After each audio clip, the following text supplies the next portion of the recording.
ایک شخص حضرت امام علی علیہ السلام کی خدمت میں آیا اور دست ادب کو جوڑ کے عرض کرنے لگا، یا علی، ایک سوال میں آپ کی خدمت میں لے کے آیا ہوں۔ امام علی نے فرمایا، اے شخص، پوچھو جو پوچھنا چاہتے ہو۔ میں زمین کے رستوں سے زیادہ آسمان کے رستے جانتا ہوں۔ اس شخص نے کہا، یا علی، کبھی کبھار آسمان میں ٹوٹتے ہوئے تارے نظر آتے ہیں، کچھ روشن چیزیں گھومتی ہوئی نظر آتی ہیں، یہ کیا ہے؟ بس یہ کہنا تھا تو امام علی علیہ السلام نے فرمایا، اے شخص، اللہ نے انسان کے آنکھوں کے نزدیک حق کو واضح کر دیا، لیکن افسوس انسان دیکھ کے بھی اندیکھا کرتا ہے۔ یاد رکھنا، پہلے آسمان کا نام رقیہ ہے اور دوسرے آسمان کا نام ماؤن ہے۔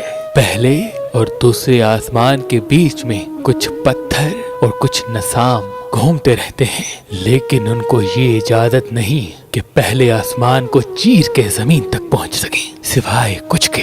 مگر جب وہ زمین کے قریب سے گزرتے ہیں تو اس کی تیز رفتار اور سورج کی ٹکراتی ہوئی روشنی زمین پہ رہنے والوں کو اس طرح سے لگتی ہے جیسے آسمان میں کوئی تارا ٹوٹ گیا۔ اور جنات کی حد اللہ نے دوسرے آسمان تک رکھی ہے۔ جو جن اپنی اس حد سے آگے بڑھتا ہے تو فرشتے اس جن کو پکڑ کے پہلے آسمان کی طرف پھینکتے ہیں۔ اس کی رفتار بھی اتنی تیز ہوتی ہے کہ زمین واسیوں کو لگتا ہے کہ آسمان میں شاید کچھ تھا جو گزر گیا۔ اور ان دونوں آسمانوں کے بیچ میں ایک چیز اور بھی گھومتی ہے، وہ عارف جو علم نائلہ تک پہنچ جاتے ہیں۔ اللہ ان کے وجود میں یہ طاقت دیتا ہے کہ وہ جب چاہیں جہاں چاہیں جا سکتے ہیں، اور جب وہ پرواز کرتے ہیں، ادھر سے ادھر جاتے ہیں، تو زمین واسیوں کو یوں لگتا ہے کہ آسمان میں کوئی تارا حرکت کر رہا ہے۔ اس شخص نے کہا،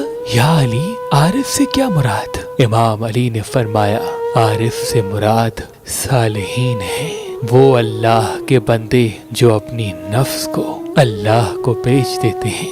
اس نے کہا، یا علی، کیا یہ علم میں سیکھ سکتا ہوں؟ امام علی نے فرمایا، ہاں، اللہ نے علم کے خزانے کو انسان کے لیے نعمت بنا کے رکھا، لیکن افسوس انسان اپنی خواہشات میں اتنا مصروف ہو گیا کہ وہ خود کو ہی بھول بیٹھا ہے۔ اے شخص، اگر تم علم نائلہ سیکھنا چاہتے ہو تو اپنے آپ کو گناہوں سے پاک رکھو، اپنی غذا کو محدود کرو، جتنا ہو سکے باوضو رہا کرو، اور رات کو سونے سے پہلے 7 مرتبہ سورہ رحمان پڑھا کرو۔ جب اس عمل کو 40 راتیں گزر جائیں گی تو اللہ تمہارے وجود کو ایسی طاقت بخشے گا کہ تم جب چاہو اپنی روح کو کہیں بھی بھیج سکتے ہو، اور زمین واسیوں کو یہ لگے گا کہ آسمان میں کوئی تارا پرواز کر رہا ہے۔ اپنی روح کو